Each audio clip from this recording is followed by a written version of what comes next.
तो आज हम 1857 की क्रांति की कहानी में उतर रहे हैं, लेकिन नक्शे पर एक खास जगह उंगली रखकर, हरियाणा। तो कहानी शुरू होती है 10 मई 1857 से।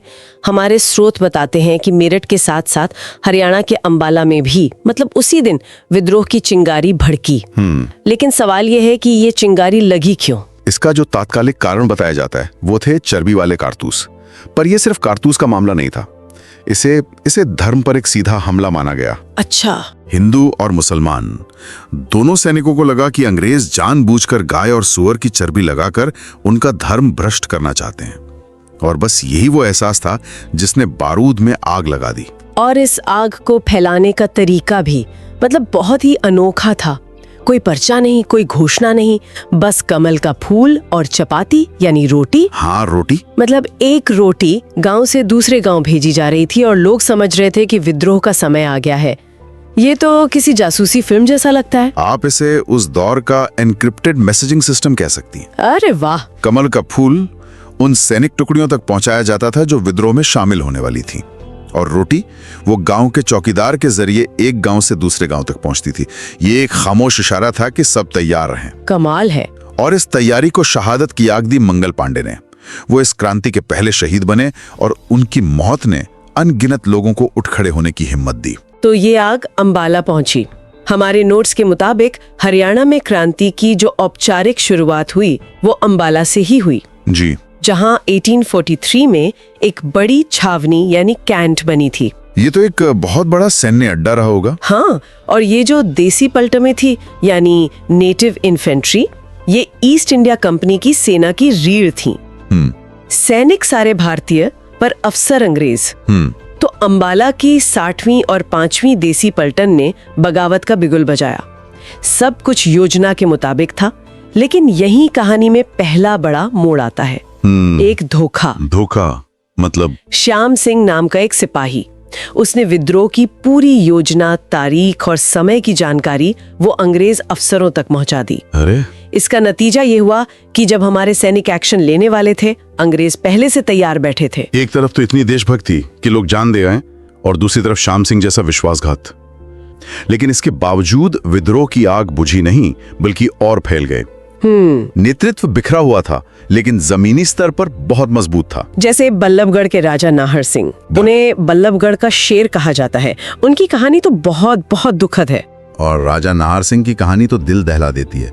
बल्लभगढ़ के इस शेर ने दिल्ली के दरवाजों की हिफाजत की, और इनाम क्या मिला? क्या? अंग्रेजों ने उन्हें उनके जन्मदिन पर ही दिल्ली के चांदनी चौक में सरेआम फांसी दे दी। ये सिर्फ एक सजा नहीं थी, ये विद्रोह की हिम्मत करने वाले हर इंसान को डराने का एक संदेश था। और भी कई नाम हैं।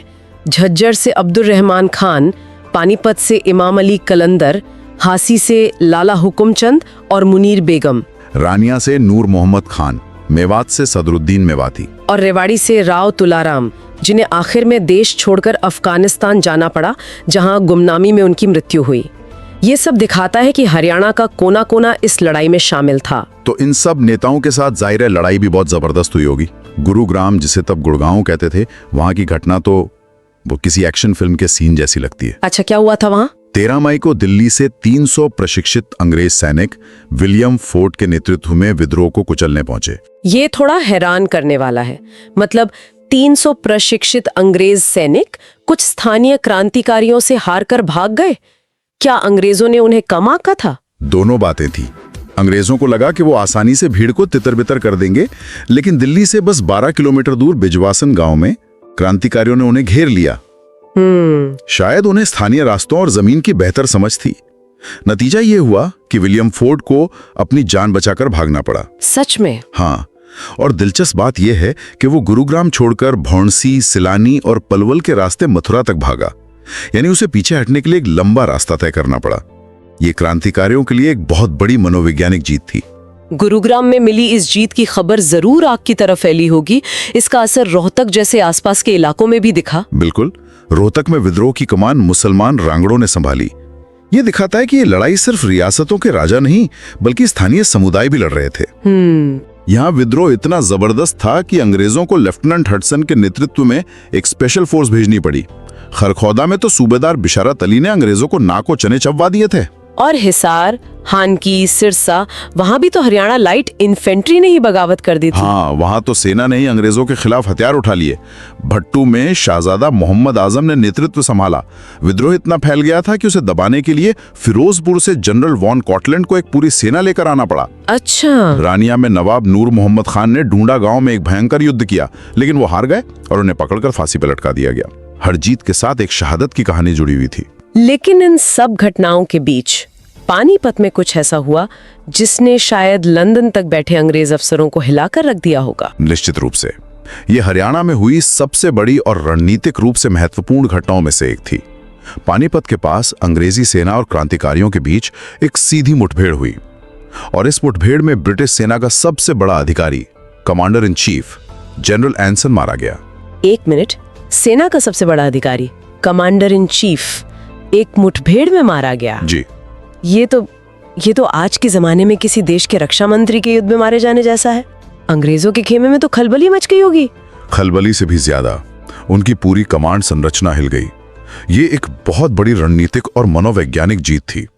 और ये जीत दिलाई किसने? कमाल की बात यह है कि पानीपत में इस विद्रोह का नेतृत्व एक स्थानीय धार्मिक नेता इमाम अली कलंदर कर रहे थे।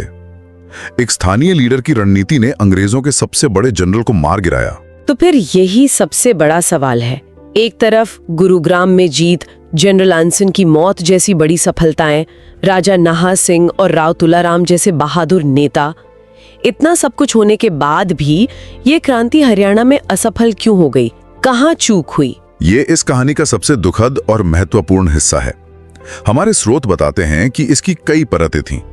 हिंदू और मुसलमान कंधे से कंधा मिलाकर लड़े, इसमें कोई शक नहीं, लेकिन कुछ बुनियादी कमियां थीं जो इस वीरता पर भारी पड़ गईं। जैसे? सबसे पहली और बड़ी दिक्कत थी लड़ने का तरीका। एक तरफ अंग्रेजों की डिसिप्लिन्ड फौज थी जिनके पास आधुनिक बंदूकें, तोपें और एक मजबूत सप्लाई लाइन थी, और दूसरी तरफ हमारे क्रांतिकारी थे जिनके पास हिम्मत तो आसमान छूने वाली थी, पर हथियार पुराने थे और कोई एक सेंट्रल कमांड नहीं थी। सब अपनी अपनी लड़ाई बहादुरी से लड़ रहे थे, पर एक साथ मिलकर नहीं। और विश्वासघात, जिसका जिक्र हमने श्याम सिंह के साथ शुरू में किया था, वो भी एक बड़ा कारण रहा होगा। वो तो था ही, लेकिन व्यक्तिगत धोखे से भी ज्यादा बड़ा धोखा था संस्थागत धोखा। संस्थागत धोखा मतलब जींद, नाभा और पटियाला जैसी बड़ी और ताकतवर रियासतों ने क्रांतिकारियों का साथ देने की बजाय अंग्रेजों का साथ दिया। उन्होंने अपनी सेनाएं और संसाधन वो अंग्रेजों को दे दिए। पर उन्होंने ऐसा क्यों किया? जब पूरा देश एक विदेशी ताकत के खिलाफ लड़ रहा था, तो इन रियासतों ने अपनी ही लोगों का साथ क्यों नहीं दिया?